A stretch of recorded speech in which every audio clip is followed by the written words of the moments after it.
Morning everyone.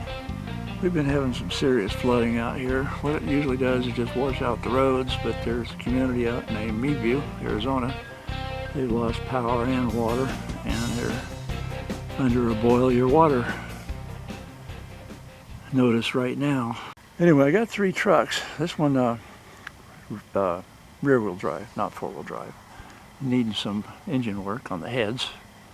And then that one over there is a 92 Ford F-250, and it's also just rear-wheel drive, but the one behind it, that's my i6 that I made a lot of videos on, and it's got 4-wheel drive, and it's a 4-speed, and it'll handle these roads out here, and it's got some fairly nice sized tires on it. But the problem is my knees. I got to push on a clutch, and it's getting harder all the time. It hurts. So what I'm going to do is I'm going to try and get to this beast, which you have seen earlier. This is a 1999 Chevrolet Suburban. Blue Bourbon, I call them BB. BB. Now if you'll remember from the last video, this thing had some voracious engine noises.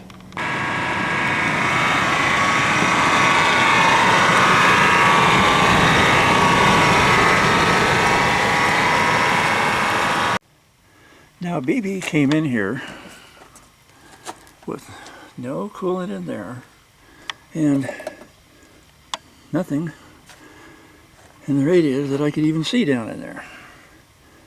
So what I'm going to do is add some water. And before you get all upset, it's distilled. Thank you, Rooster. I needed your help.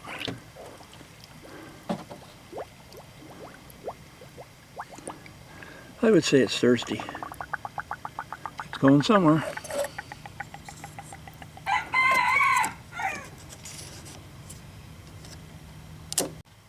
I need to check all these pulleys to see if they're freewheeling and not making any noise.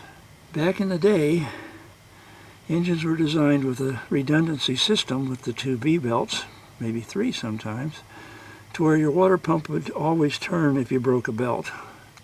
Usually it'd be your alternator, your water pump, or water pump and power steering. But anyway, it was redundant. You had 2 belts driving the water pump at all times in case one broke, and then if you carried spare belts, you were really in good shape because these were easy to change.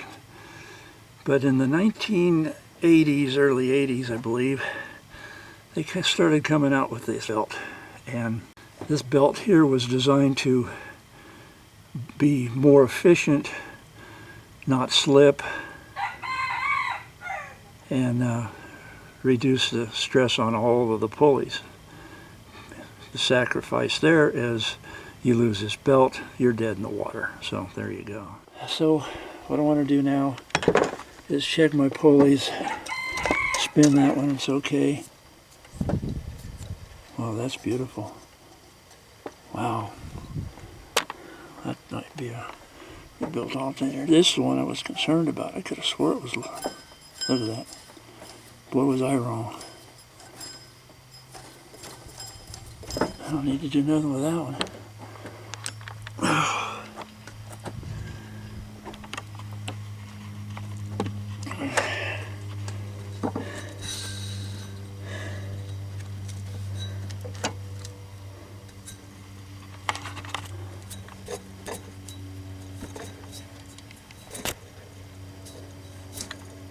Nothing wrong there.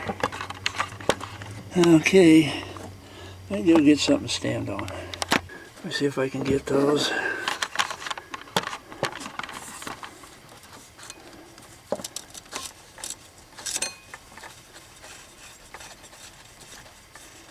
Okay, she's smooth on that, on the power steering and water pump.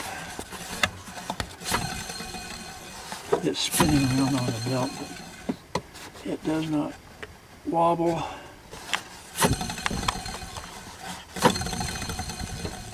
Yeah, fan's hitting a little. That's nice too.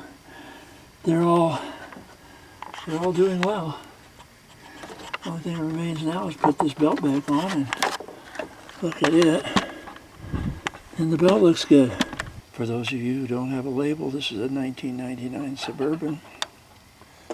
I'll show you this tool here. This is good if you've got a lot of room to work. There's an adapter in case your hole's a little bit larger than 3/8, looks like. Or you can also use a socket wrench, breaker bar. This tool generally will do the job, except you've got to have some room. And in a short space like over here, it does not work. That does not work. This I do not need. Okay, this tool here is used for holding the belt up in situations where you need an extra hand. And I think I can probably get it without using this today. It's long. We'll see.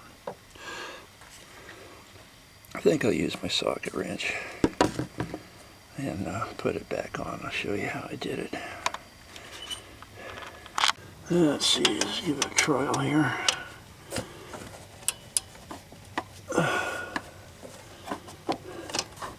I think it's in there, yeah.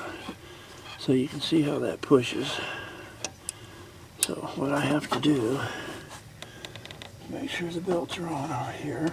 Actually, use that long tool. This will help put that belt back on down at the bottom. There we go. Okay, it's in the groove down there. That's what that tool is for right there. Unless you got a helper that's down there giving you a hand. Ain't quite over here enough. There we go. Anyway, it's got to go up over the alternator right here. I don't know if you guys can see it, but it's right there. Can you see the alternator? Yeah, barely. Anyway, get my wrench. It kind of decided to have a mind of its own. And I'm pulling down on it and pulling up on the belt at the same time to keep it in the grooves. There we go. And I'm not getting anywhere fast because I think I'm going to get myself a different wrench here. Yep, lost that one. Okay, that was great.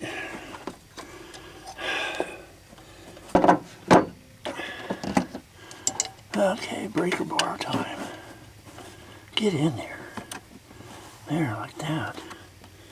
Jeez, what the heck? Give me a break. Okay. I always like to put it on the alternator and then go down and then slide it over the idler. It's easier for me that way.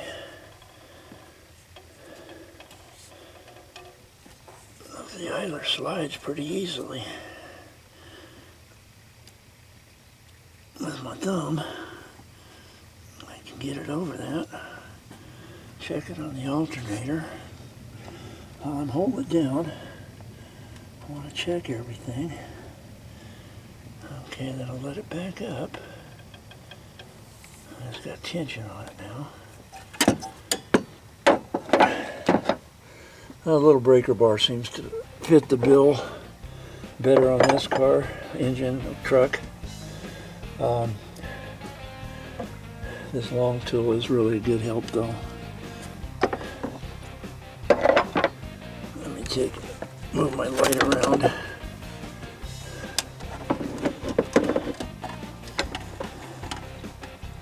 Yeah, it's down on the crank pulley okay, it's on the power steering pump okay.